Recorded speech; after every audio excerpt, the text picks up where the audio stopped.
Well, hello, hello, you gorgeous souls of our little blue planet.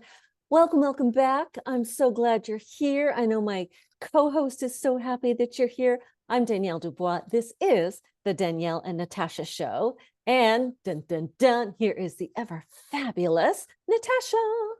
Hi, everyone. We're excited to be here. Danielle and I were chatting beforehand about what do we want to talk about today? And we would love to chat about clarity. So, Danielle, I've encountered a lot of entrepreneurs lately that are these visionary entrepreneurs, but feel kind of this feeling of, this is kind of a time where I'd like to reinvent myself. It's kind of like a rebirthing happening. And a lot of them are feeling like they might not yet have the clarity in what they want to rebirth into, what they want to, what's next in their evolution. And so I thought we would chat about clarity and what clarity means and how do we get it? What do we do when we don't have it? All of it. So, anything you want to say first before we get started? Thank you. Oh, I love this subject because when when I have clarity, then it's just full steam ahead. But until then, you can get jammed up and hold on. And do I go this way or that way? And all of a sudden you're in a Dr. Seuss book. And it's inside, outside, upside down, right? And that's not Dr. Seuss. Anyway, you were speaking earlier of when we were talking about what is the subject that we want to talk about. You know what it feels like when things are juicy and you want to move forward, and then you know what it's like, no, I don't quite have that clarity.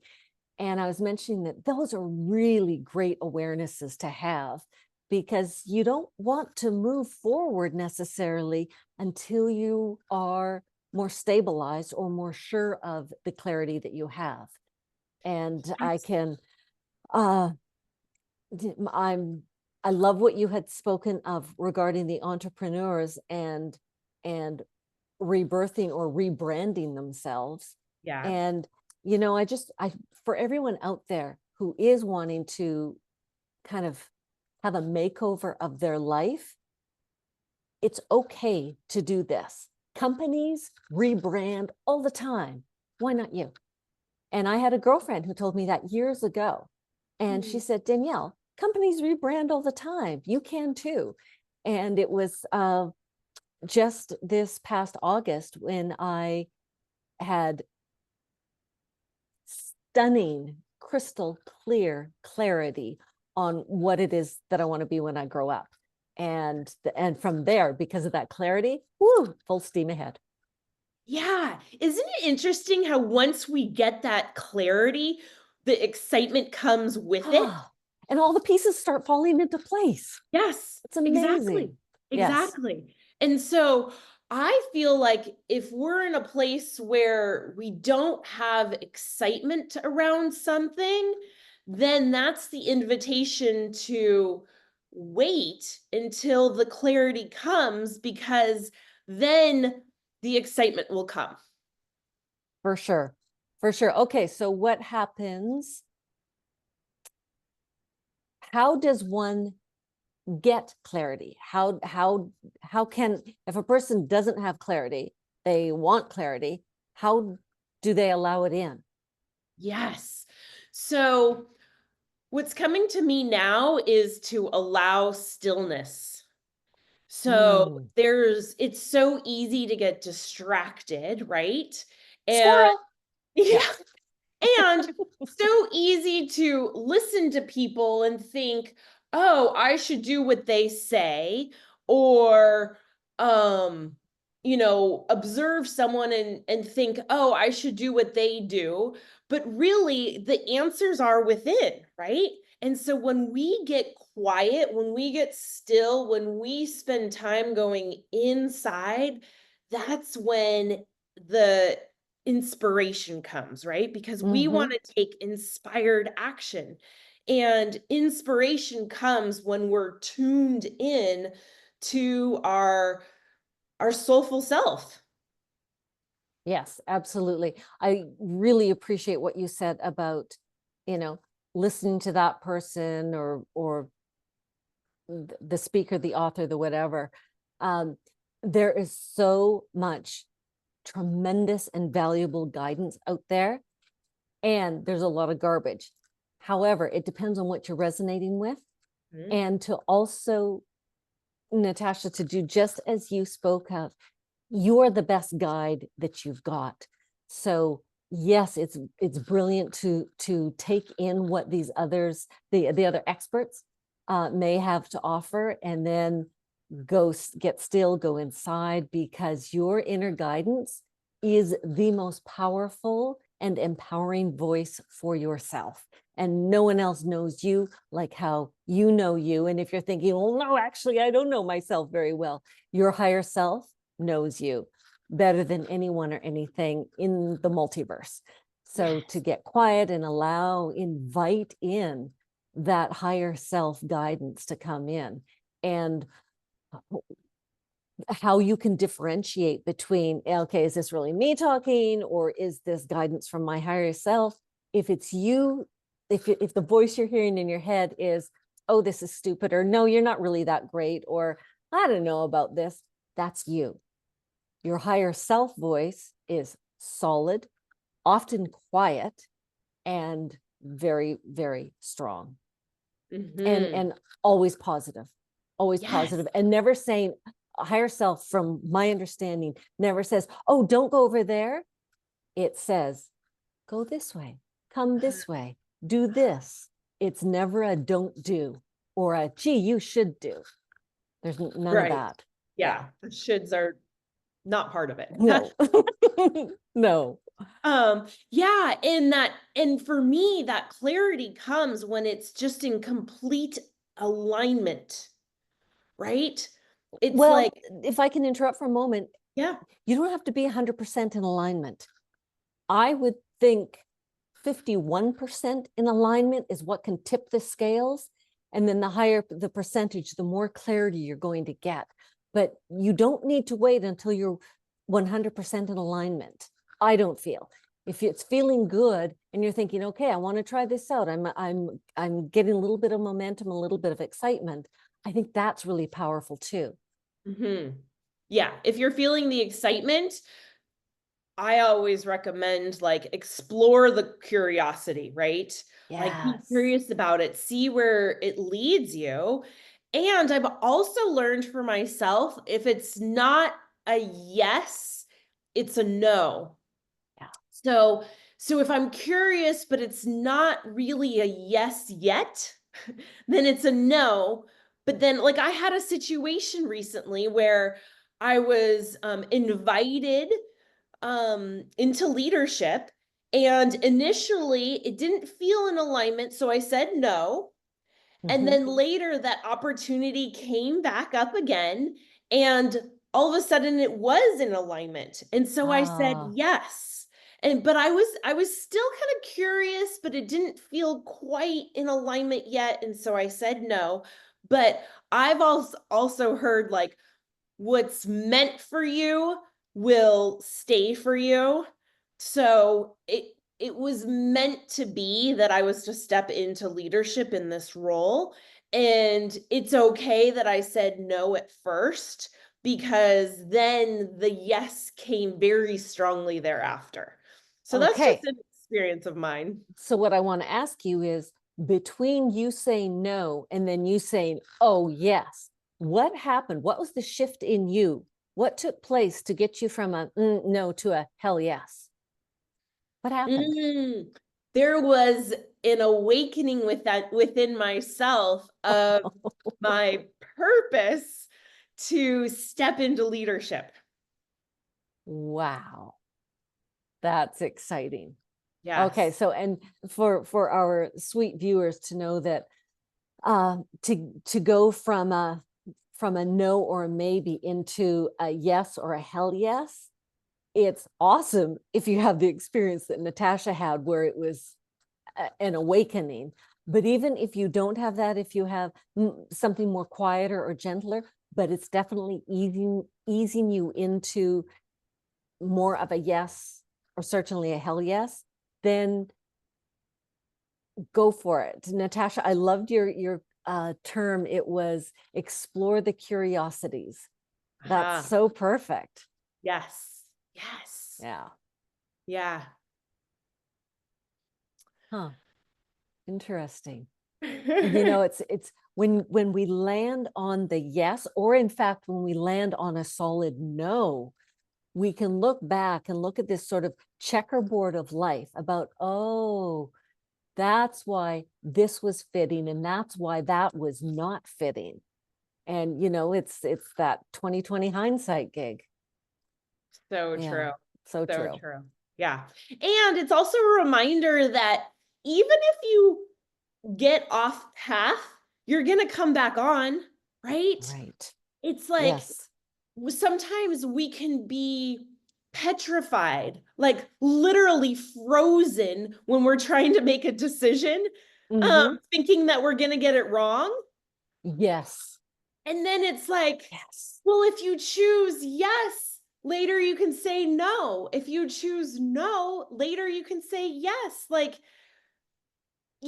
I mean, in the It, end, I yeah. think you really can't get it wrong. Well, and Abraham has said that too. So before I go there, doubt just can mess with us so much. However, doubt is the no or the maybe. It's not a hell yes. So you can listen to that too. And Mhm. Abraham of Abraham Hicks has often said, you can't make a wrong decision. Make a decision and line up with it, and then the decision will become best for you. Yes. Yes. Yeah, it's all about lining up. It isn't necessarily right choice, wrong choice. It's let's line up with this and get excited, and then that will help too. So again, it's just that's where clarity can come into this too. Make a decision, and this goes for when you have, you know, the choice between two evils, so to speak. When both choices just kind of suck, but you got to make one, then make one and make it as right as you can make it. Align with it to the best of your ability. Yes, yes, because it's so hard on your nervous system when you're in Oh, the in between of like, do I yeah. go left? Do I go right? Like, what do I do? Mm-hmm. And then to just make a choice feels good because you can always redirect later. Yes. Yes. And you know, I think of the university students who are choosing a major, Mhm.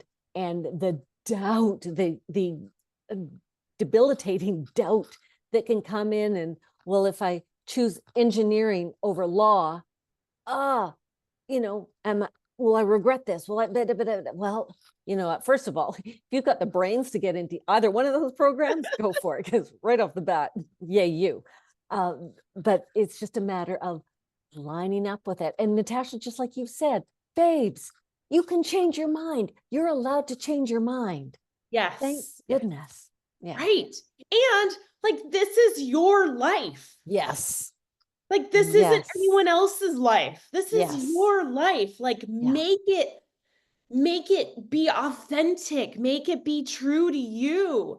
Mm-hmm. Um, and that's that whole um empowerment of like this is your life, this is your truth, this is your alignment, this is your authenticity, like this is your experience. Mm-hmm. This is your experience. This is no one else's. And I think that when I was thinking about being on my deathbed and I was like, what would I regret? I Yes. would regret living someone else's life and not my own, right? Right. Right. Yes. And there are so many people out there, certainly in Natasha, our parents, grandparents, great grandparents, and so much earlier. There have been perhaps a lot more of that than there is now, but still now there is the having to please the parents, Mhm. or I have to marry this person, or I'm a female, I've got a uterus, guess that means I have to have babies. And that's, you know, like these choices are not for everyone. Mhm. And uh writing down what it is that you want, like spend some time and go inside and take a breath and ground yourself, and pen with paper, or laptop if that's your choice. But what is it that you want? What do Mhm. you truly, truly want? Not what everybody else is expecting of you or Mhm. for you or from you, but what do you truly, truly want? And I have girlfriends who have chosen to never marry. That was just not their path, and they're so happy. Girlfriends who have absolutely, they knew in their early 20s they did not want to be a mother, and they Mm. made that choice. And 30 years later, they're still saying, "Oh yeah, I totally made the right choice."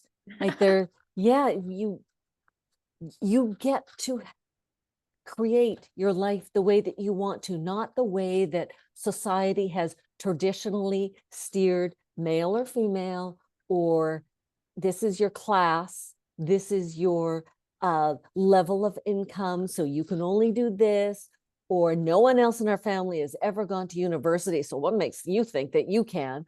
Like, no, no, no, no, no. Mhm. And there are people, Hollywood is such a great example of everyone is welcome. There is a role for everyone, regardless of how tall, short, fat, skinny, pretty, not pretty, handsome, not handsome, whatever, skin color, terrible teeth, great teeth, terrible skin, great skin. It doesn't matter. You look at it, and there are superstars within Hollywood throughout the decades who you look at them and you go, really? Seriously? How did that happen? And yet they're superstars. Yeah. And so anyone can be whatever it is that you want to be. And if there's doubt, then just lightly press on the brakes and play with that for a little bit until it's a hell yes. And then Mhm. whatever that is, move forward. Like you've said, if it excites you, if it lights your fire, go for it until it doesn't. And then Right. something else might direct your attention. Yes, yes. But I think that's an important step, is getting still and really tapping into, like, what Yeah. do I want? What are my heart's desires? If I'm the creator of my reality, what do I want to create, right? What would be fun and Yes. exciting, and or maybe challenging, or, and just play into that curious exploration. Yes. I was listening to a lecture from Frank Paul of Communion of Light, Mm. and Paul was talking about it was his topic of the business of manifesting, or manifesting your business. And it has nothing to do with the widgets that you're selling or your product, your service, whatever it might be. It's, what do you want? Well, I want my customers to feel delighted. I want my customers to be telling their friends, and for those friends to tell friends, and those friends to tell friends. And so it doesn't even matter what it is that you're selling. You like push that to the side and focus on, how do you want to feel? What do Mhm. you, just like what you were saying, Natasha, how do I want to feel? And what do I want my experience to be? Well, I want it to be of joy and delight and satisfaction and feeling great that my product or service is really helping someone. And I Yes. know this because they've got, they're banging down my door saying, hey, we want more. We want to buy 5 more of these in every color, and so on and so forth. Yeah. Yes, yes. And you brought up a good point. It's not just like me as the person selling or servicing, like, how do I want to feel, but how do I want my customers or my clients Yes. to feel? Love that. Yes. Yes. I thought that was a great point of his too, where Mhm. we bring in the customers, and it's like, oh, they're so juicy and happy, and they love what's going on in their life. Their life has been enriched or bettered because of what I've been able to supply or serve them with. Yes, Yeah. yes. And that question of, how have I impacted them? Mhm. Yeah, Yeah, absolutely. yeah. Oh, Beautiful. great Love it. stuff, babe. Great Yes. stuff. All So, right. are you feeling complete? I am feeling complete. I knew it. So great. That's wonderful. All right. Well, oh, gorgeous souls of our little blue planet. Thank you for joining us. And as always, come on back. We are continually putting out more and more enriching, exciting, fun, amazing videos for you. And by all means, hit that subscribe button. We appreciate that. And tell your friends about us. And yeah, come back if you've got any comments. Please leave them below. We'd be delighted to reply. Thank you. Mwah. Love you. Thanks, Natasha. Love Ciao. you. Bye.